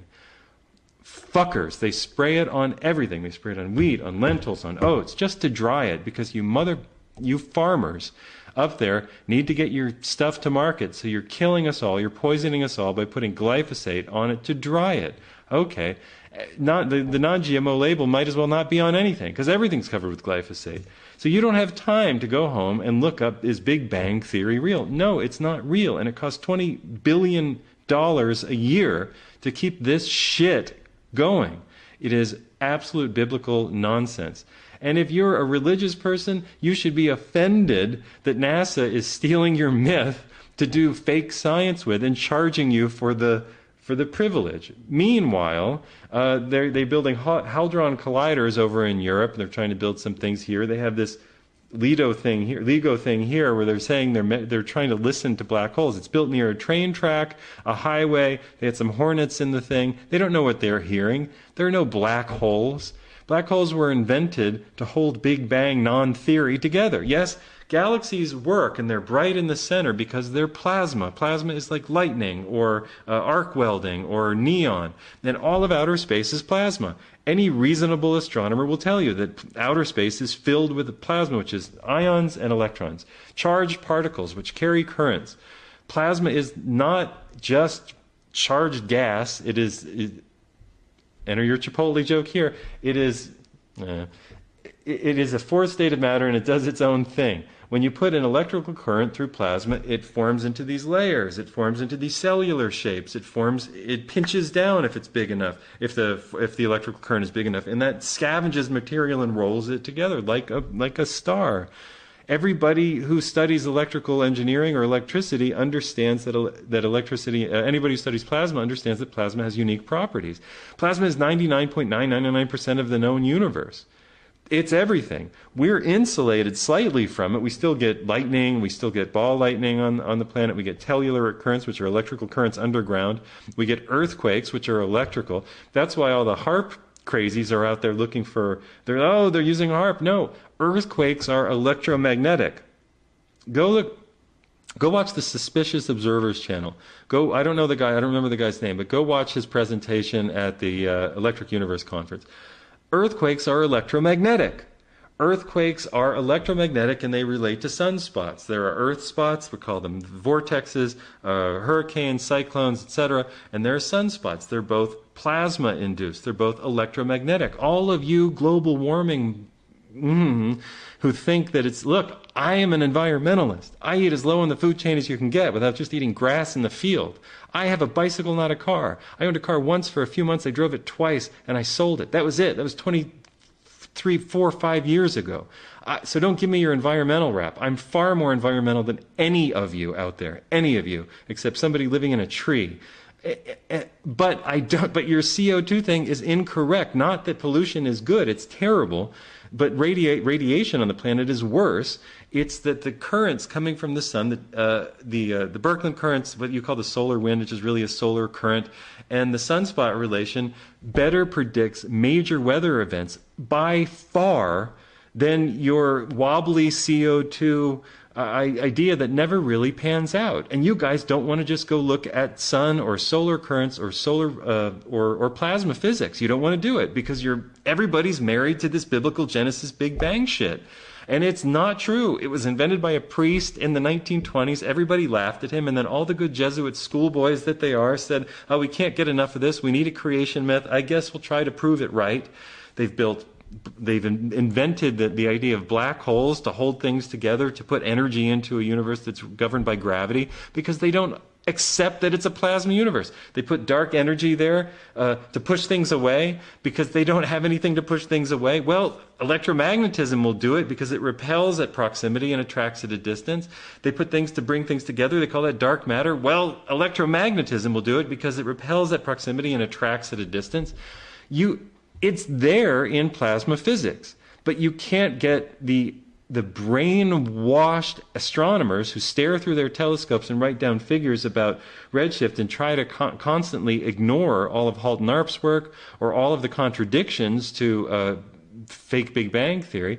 And so we're throwing 19, 18, 17, something like that, $17 to $19 billion a year. That's not nothing. It is now up to about $700 billion in total to put a monkey in space, to kill a school teacher and some other astronauts, to blow up a few rockets, and to build better boosters for our weapons. Tang. Oh, Velcro. Sorry. I'm writing my new book, American Heretic. Yes, this will be featured, and it's also in Chapter 9 of my book, Official Stories. You can go to thunderbolts.info to really learn a whole hell of a lot. If you want to. NASA should be shut down. They can keep the telescopes up to keep taking pretty pictures, but nobody working at NASA now, unless they're willing to open their eyes and stop talking about mysterious theories and we need new theories, or the black holes that we can't find don't work the way that we said they do or don't. Black holes are any size we want them to be because we don't have any idea what we're doing. Go read the science press. Go read it. You want to laugh? Go to space.com and look up black holes or dark matter. They have no idea what they're talking about. It's like reading the ancient. It's like reading the ancient. Was it Heraclitus? No. It's not Heraclitus. It's like reading the ancient. There's an ancient Greek historian, and I can't remember his name. Damn it! And he wrote everywhere that he hadn't been. He wrote about, and everybody had like birds' feet and mouths in their stomachs. And if you go over here, people have birds' feet and mouths in their stomachs, and they're all cannibals. You just haven't been there. And that's what it's like reading NASA's stuff once you understand that they're lying to you all the time. Thanks very much. You can support. I had to say it. Nobody's going to listen to a dry, boring report about outer space, but NASA is lying to you and stealing your money. They're stealing your money, and they should be stopped. They should be stopped. It is a plasma universe. It is electrical. If we stop believing that everything is about concussions and explosions, maybe our medicine would get better. Maybe the way we generate electricity would be better. Maybe we'd abandon the idea of burning nuclear fuel to create hundreds of thousands of years of fucking pollution that is destroying the world, and we would figure out how to do cold fusion. Maybe within plasma, we could figure out how to do that. We're not going to figure it out by lighting things on fire, blowing them up, and burning them. It's the same thing we're doing with medicine. Everything is impacting. Everything is concussive. Everything is trying to break things apart, break them down. We're not understanding the subtle electromagnetic nature of life. So go look up plasma physics and try to change the world a little bit by opening your mind to the idea that the queen of the sciences, the top of the sciences, astronomy, matters. It actually matters to understand that Neil deGrasse Hole Tyson shouldn't be able to stand up and smugly tell you that black holes are real or they heard black holes bump into each other in outer space, because they didn't. They made it up, and they're charging you billions for billions and billions and billions. Hey, Carl. At least Carl Sagan still had an open mind, and he knew that Big Bang Theory might not be true, and he recognized Halt and Arp in his work. See you next time. if there is a next time. And there will be. You can support this work by clicking on the PayPal link. I'm going to scratch my nose. And you can buy official stories on Amazon.com. Chapter 9 is all about this. See you next time. I said that all.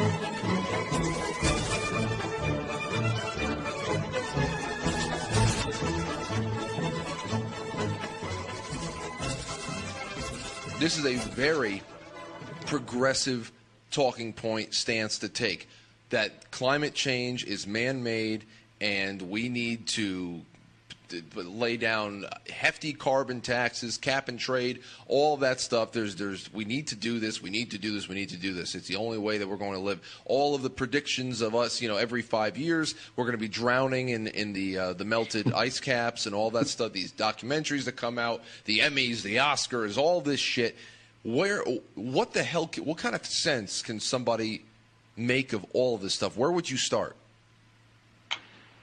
I'll start. If it's hard to get a read on me about things, I suppose it's because I'm apolitical. I don't really believe in politics. I think that that's more or less a construction of misunderstood identity. Most people at heart want the same things. They want a certain level of security. I mean, we're a tribal species. I suppose my philosophy of the world is just so different than the modern conception. I just think we're a tribal species and we'll make up whatever stories we want to feel comfortable about what we're doing. Okay, where do you start with global warming? I started with the famous, I'm going to turn off my camera for a few because my computer is going to go into heat shutdown. All right, so, no problem. Let's think about why you would ask questions about how the weather changes or the climate changes. Now, I was told in 2000 and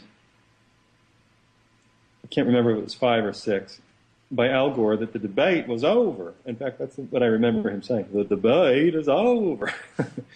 And I thought, that's funny, because I don't remember saying the debate is on, or sounding the alarm bell so that we could all get into a debate. I don't remember that. So I must disagree, Mr. Gore, that the debate is over. Now let me read the data. It took me a while. I was living in Oakland at the time, right near Berkeley. In one of the slummier parts, actually. And they have the movie theater, the downtown movie theater, and they showed, what was that movie called? A Global Climate, whatever it was called. Inconvenient Truth. Yeah, Inconvenient Truth. They showed Inconvenient Truth for months, and it was just people who kept going. So then it finally was on video, and I got it, and I watched it, and I thought, this is a slideshow about how, Al Gore was a tobacco farmer and something bad happened to his sister, and now I see a chart that says we're all going to die. Now I'm waiting for you to tell me kind of how this works. How does it work? CO2, you say, drives the weather, but, what's the mechanism? Now, I already had a problem here because, hold on, let me hold that thought for a second. Then I waited for the end of the movie, and they showed at the end of the movie that the things you're supposed to do to stop the Holocaust of the weather changing and everybody being either underwater or, I guess, having a new shoreline, was to buy a Prius. It actually says that at the back end of the movie, buy a Prius and write your congressperson. And if that doesn't work, I believe they said, and run for Congress. So I thought, well, this isn't a serious movie. This is clearly a very childish thing aimed at the college set who really shouldn't be in college, which should be doing something in the way of, saying, would you like fries with that? There are a lot of people who go to college. Most people who go to college are just waste. College is generally a waste of time until you know what you want to do. It's just high school kind of extended for people who want more income when they leave high school. College doesn't teach. It doesn't teach really deep critical thinking. You just keep reading the English books that you didn't get to in AP high school English, and maybe you take a trig course or a calculus course. Probably not, though. If you're unlucky, you take a statistics course and you learn that everything that's ever told to you is a bloody lie. You learn about confidence intervals. Okay, so I watched this thing, and I was, in my mid-30s or early mid-30s, and I thought, okay, that's not true. And I knew the AIDS thing. So life went on, and I didn't think about it that much, and I was on Guerrilla News Network, and I would post when people would tell me about climate change, I'd say, yeah, well, these are very big claims, I mean, in any way, do you care if this doesn't happen, or are you just going to keep saying it's true, the way the AIDS people keep saying, well, We know we said 1 in 5 people by 1990 would have AIDS. We know we said that, but we were just kidding. But we weren't kidding, but it's more important to be afraid than to be thinking critically. And I know that you heard what I just said, and I know that you'll like that point.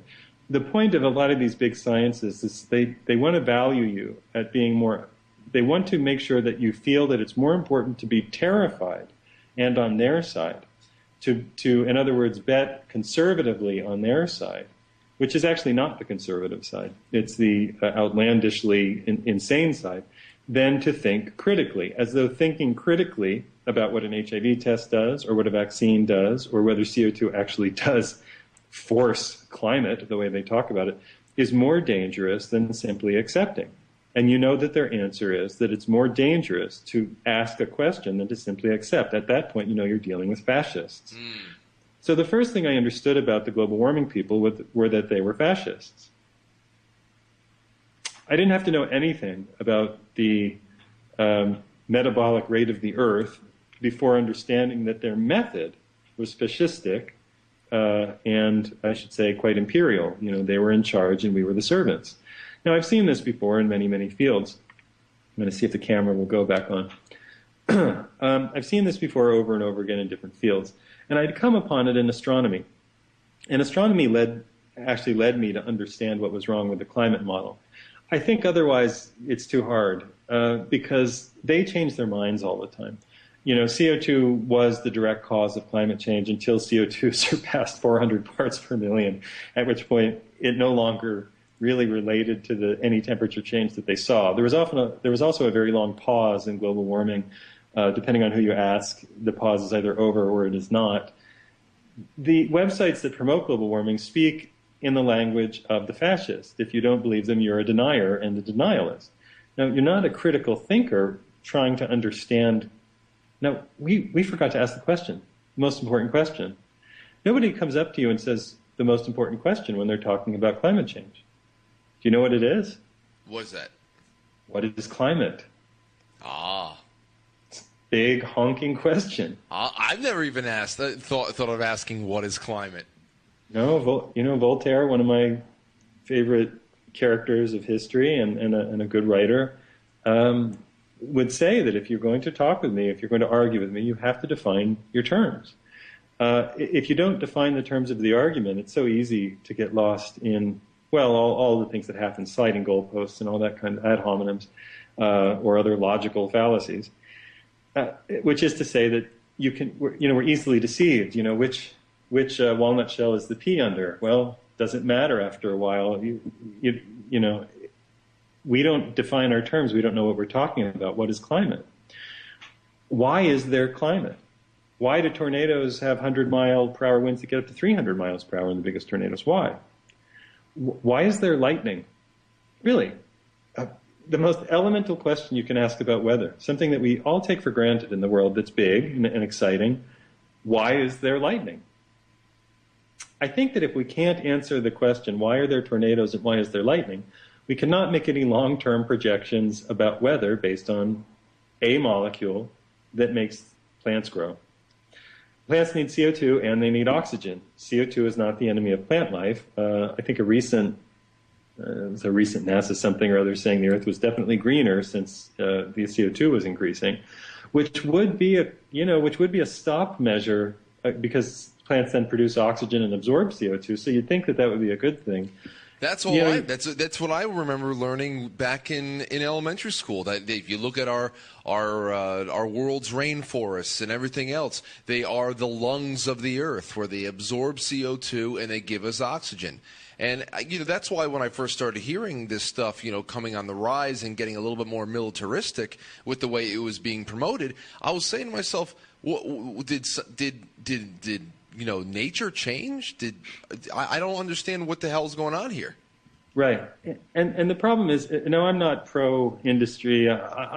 You could dismantle the Wall Street. You could dismantle everything except local, trading networks. The government could come along and say, you all have to farm 10 hours a week. And I'd say, all right, yeah. let's do it. Let's all farm 10 hours a week and put in enough in our local environment so that we're producing food.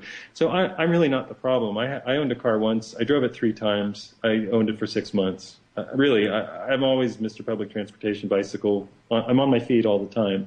So I'm not pro-nuclear either. Nuclear is, I think, the shill and the mover of some of the conversation about global warming, because nuclear power is an unmitigated disaster worldwide. It gets more and more expensive in lives and cost of dismantling as these things begin to go offline and age out. There's no end to the problem of nuclear waste, but you will find many so-called pro-global warming people being in favor of nuclear, and that stinks. It really stinks, because it takes, according to the nuclear power industry, it takes an empire state building's worth of steel, 300 hundreds of miles worth of copper wiring, metal wiring, a pentagon's worth of cement to build a nuclear power plant. None of that's free. All of that uses coal, oil, and natural gas, and a lot of mining and of course then there's the radioactive material. So the Trojan horse inside the global warming movement is definitely nuclear power, and it's just a disaster and probably kill us all eventually. Okay, so why did I come to think that it just wasn't true? I was willing to accept that it was political and flawed. Then their models started failing, just constantly. Their models were failing, and it's an ongoing period of years or a decade or more in which all of the projected models, I think some 70-something projected models from every agency, whether it's IPCC, Intergovernmental Panel on Climate Change, or NOAA, or whatever, all of them getting their models wrong. Now, the HIV model is wrong all the time, but they keep the ship going by scaring people. Well, HIV causes AIDS. Yeah, we don't know how. Yeah, the tests don't work. Yeah, the drugs will kill you. But HIV causes AIDS. If you don't think so, you're a denier. And I was so familiar with that runaround, that rubric, that when I heard it in global warming, I went, oh, I'm sorry, I've been here before, so I don't buy it at all. If your models are wrong and you can't make predictions, it means you don't understand the mechanism. And that's all important. I mean, if you're really going to think with the mind of a natural philosopher and a technician, let's call it science for the sake of argument, you have to know how the thing works. And the question is, does CO2 really drive climate change? And the answer would be no. They say that now CO2 is being sequestered in the ocean, or that the ocean is hot in indeterminate places that they assure us that it is. It's like the plate tectonics people say, well, we know plate tectonics is true. We just, the plate might be here, and it might be here, and it might be here, and it might be here, and that didn't do it the way we wanted to. But the thing that really got me going was when I was studying the electric universe, and I still do. We talked about it last time. When you understand that space is electromagnetic, and that the energy of space is infinitesimal compared to any energy that can be generated here on Earth by any means, you give up the notion, and the energy of our sun as it interacts with our electromagnetic ball of a planet, you give up the notion that a greenhouse gas, whether it's, should be called that or in any real way or not, which, I don't know, a mild greenhouse gas which fails to adhere to the modeling set out for the people who believe in it, is anything compared with the electromagnetic energy coming into the ionosphere and encircling the globe and driving weather. The question is, what is climate? Then the follow-up question is, how does the sun drive weather? The IPCC and NOAA, the groups in charge, only look at solar irradiance. They only want to measure temperature because they believe that cyclones, hurricanes, tornadoes, and we'll get to lightning because I think it's the most important and the most logical. I think people will see what I'm talking about. But they think that these massive weather events, which hurl trillions of gallons of water above our heads and then drop them thousands of miles away, they think that these are driven by warm air, cool air, a little warm water, a little cool water. Now, I've taken many baths in my time. I suppose you could put an air conditioner on and have a hot shower, and you could see if a tornado spontaneously occurred or you made a hurricane in the hotel room. The answer is probably not. Probably not. Probably never going to happen. I have once. I've made a hurricane in a hotel room just once. It's impossible. The idea that cold fronts meet warm fronts and then make these things that contain the potential energy of, many, many, many nuclear bombs is, of course, to the logical mind, grounded here on Earth, outside of the realm of mathematics by which you can prove anything, or you can argue anything. Halo, the video game, is true because of mathematics. Captain America, the movie, is true because of mathematics. It's all computer modeling inside of a computer-generated, image console. That's how real that has to be. But those of us grounded in the real world, who are familiar with the habits of water and air and so on, know that you can't generate many nuclear bombs by adding a little warm to a little bit of cold. So what does drive it? Well, now you have to look at the sun, and then you have to look specifically, again, same as last show, at electromagnetism. Electromagnetism is a driver. It's constantly seeking to ground itself and to equalize itself. So if you have a charged, ionosphere, the area above the atmosphere, stratosphere, if you have a charged area up here that's constantly bombarded by electricity, electromagnetic particles, plasma, from outer ions from the sun, as a never-ending source of power, you're going to have to say, where does the never-ending source of power go to die? Where does it go to discharge itself? Well, clearly it goes into our atmosphere. Our atmosphere is the discharge vessel for the electromagnetic stuff coming in through the ionosphere. Now, does electricity behave the way that our storms behave? Yes, sure. The spiraling pattern that, with a hollow at the center that drives tornadoes, that drives cyclones and hurricanes, is something that you would expect in an electromagnetic current using dissipated water and air as its, what do I want to call it?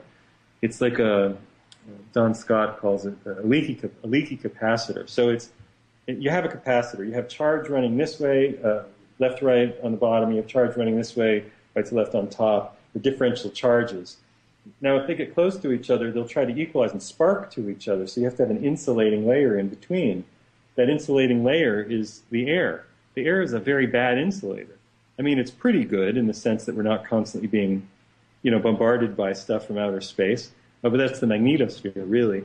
But it does leak. So if you have a high enough charge in the upper atmosphere and a low enough charge, or differential charge down on Earth, the charge will send down ions, and the ions will spin, and the ions will drive storms and trail across continents and bodies of water.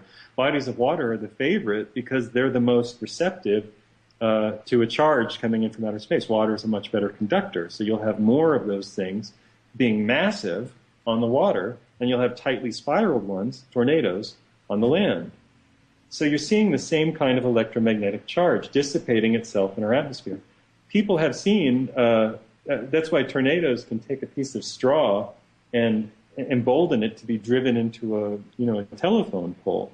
The electromagnetic charge is much, much stronger, and the speeds that can be acquired are much, much stronger. And even materials, I think, probably can have additional strengthening happen to them in an electromagnetic charge. But anyway, that's for another, I'll have to go read about that more for another time. But let's say that we're getting an electromagnetic charge coming in from the sun, and that's driving weather. Mm-hmm.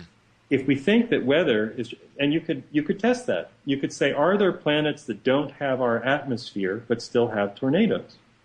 Yes, there are. We have 6 mile or 6 kilometer or 12 kilometer, 6 mile tornadoes on Mars. We have 6 mile tall Martian tornadoes. Mars has a wispy, nothing atmosphere. How does it generate? Forgive me if it's kilometer versus mile, but I think it's 6 mile tall tornadoes. They call them dust devils. They're tornadoes. And they seem to be electromagnetic. In fact, they seem to be charring the ground on the bottom with a glowing plasma discharge. The mainstream says Mars has giant super tornadoes that are electrical and glowing on the bottom. One of the reasons The Martian was such a bad movie was that everybody would have died in the first. Nobody will ever make it to Mars as a human being. I don't think we have the ability to do that. But if people could actually land there for a moment, there were an electrical storm. Mars had a storm that started in one giant area. It was a number of years ago. It started in one giant area of the planet, and they were full of these tornadoes. And then the thing enveloped the whole planet for months. It might have been something like a year, but it was definitely many, many months. The whole planet, a planet without really available water, a planet without a great hot-cold water differential has tornadoes and worldwide, planet-wide storms. What drives the weather on Mars? Well, that would be the sun, Alex, for 200. Okay, do any of the other planets have outrageously changing weather and electrical storms? Yes, as far as we can tell, they all do. They all have some version of an electrical storm. Jupiter, Saturn has intense electrical storms bigger than the Earth that go on for years and years and years. Why would these be happening? You have to ask, why is there a weather at all? It's a rock in space. Why is there weather? Because of a little hot air and cold air, a little hot warm water and cold water? Why is there such violent and specific weather? Why is there lightning on Venus, which has, CO2 but no rain clouds? I'd like to talk about lightning for a few minutes. Please, by all means. I'm sorry. I'm just sitting here absorbing this all, so I don't even have any questions. Just go ahead. Well, the question I think that has to be asked to NASA and all global warming people is, why is there lightning? If you can't sufficiently answer the question why we have this thing on Earth called lightning that happens 8 million times a day on average, estimated, but, that we have these megawatts of electricity coming down in these filamentary shapes, jumping from cloud to cloud, from above cloud to down to the Earth, and above cloud back to the ionosphere. Or is it the ionosphere down to the cloud and the Earth up to the cloud? If we can't explain why we have this massive electrical interchange in a reasonable way, why should we trust you when you talk about a prediction of what the weather is going to be like in 100 years? It would seem to me that if you can't identify the most visibly shocking thing about weather today, I shouldn't trust you at all if you're going to tell me about how the weather is going to change. Lightning, if you look it up in the mainstream, is said. Do you know why they say lightning happens? No. Do you want to guess? Oh, well, yeah. Well, if I'm going to, I don't know. Let's see here. What's one I've heard many times is that static electricity builds up between clouds, right? I know that thunder, the noise, the thunder is actually hot air and cold air. That's another one I remember. Hot air and cold air coming together, and they make a loud noise or something like that. I never knew. I just remember the elementary shit. No, nobody knows because it's so. There are things that we forget that we're told in school because they're so unmemorable. They're so illogical that our brain just goes, okay. Like this, that happened to me with religious stuff. People would say, I'd say, yeah, okay, that's good. I had already studied Greek myths by the time they tried to get me with Jesus. And I went, what? I know this isn't actually true, but you're telling me that this one's actually true, but it's the same story. So lightning, they tell us in school, and on the NASA webpage to this day, is what happens in a cloud when a little bit of when a little bit of ice touches a little bit of water. That, hold on, that water rising up in a cloud will excite itself against the grauple, the nearly frozen stuff, and create megawatt lightning, 8 million flashes a day of this stuff. Now, I have a freezer. I have an ice machine in the refrigerator. I didn't buy it, but it's there. I never should have to do anything to produce electricity again except make ice. All I should have to do. Every 7-Eleven should be handing out free electricity from the Slurpee machine. It is the dumbest idea in the sciences today, and that's saying something. It is such a stupid idea that even I think on the Wikipedia and other pages that tell us this is how lightning is formed, they have to say, but we're still trying to answer the question. Lightning is not what happens when a little bit of wetness hits a little bit of ice in a cloud. We know that that's not true, having dealt with ice and water our whole lives. What it is then has to do with the same thing that drives the larger storms. If you have the electrified ionosphere, and I want to thank, by the way, Wallace Thornhill of Holoscience, HOLOscience.com, for being, I think, the world's best astronomer. I think for me, he's the man who saved astronomy. There are other people who he works with and associates with, and they all deserve credit. Christian Birkeland, the genius, now long deceased. Hannes Alfvén, the genius, now deceased. Don Scott is a very good astronomer. Anyway, all of these guys are there on their websites. But holoscience.com is something I've read now for years of my life. And it was Walt Thornhill who made the simplest argument that the electricity passing from the Earth to the ionosphere and the ionosphere to the Earth passes through what Donald Scott calls the leaky capacitor of the cloud layer. Now, there's lightning on Venus, but Venus doesn't have water clouds. So why is there lightning on Venus? The lightning comes from very, very high and goes down to the ground. There's been blue sky lightning on planet Earth that seems to come from nowhere. The space shuttle that blew up in 2003 I think, probably was struck by blue sky lightning that found the ionic tail. Fire is ionic because the temperature of fire or jet, something coming out of the back of a jet, will strip electrons from protons, from atoms. And that makes it electrically more conducive and more attractive to an electrical charge. So lightning can just come from the ionosphere and hit a rocket in the back. And this has happened. And I think, following the work of a couple guys, Dave Smith, Walt Thornhill, that the 2003 space shuttle was hit by blue sky lightning. Okay, you can look that up. It's a different story. But understand that the ionosphere is electrical. The Earth is negatively charged, by and large. And so we're going to have a constant charge interchange. Now, the cloud layer in between is a wonderful repository for charge to leak to, because water is a better conductor than air. So the charge may come and meet at a certain area and spark. Clouds don't just shoot lightning down. In fact, a lot of what we think of as downstroke lightning is actually upstroke lightning. If you look at the slow motion pictures of lightning, you'll see a stroke coming up from the Earth. You'll see the electron trail coming up. So there are varieties of kind of lightning, but what they are is a leaky interchange between a wet, bad, leaky insulator and an upper atmosphere that's constantly being recharged with electromagnetic material coming from space. See, now, taking all this in mind, and I think Jenny Lee just put a little bit from I don't know where she got it, but I think Jenny Lee, where did you get that from? And is that the explanation for lightning, or is that an explanation from what? In either case, she's putting something in the chat room, just trying to put some stuff in there from the internet. But taking all this in mind, just because I don't want to run out of time at all, because I just want to know, with all this shit coming on, and the way you're explaining it is really just very, very simple, and the most logical thing that can be put forth, just from an environmental standpoint, a relationship of our planet, just in our solar system, the sun being one of the biggest catalysts for any kind of real change.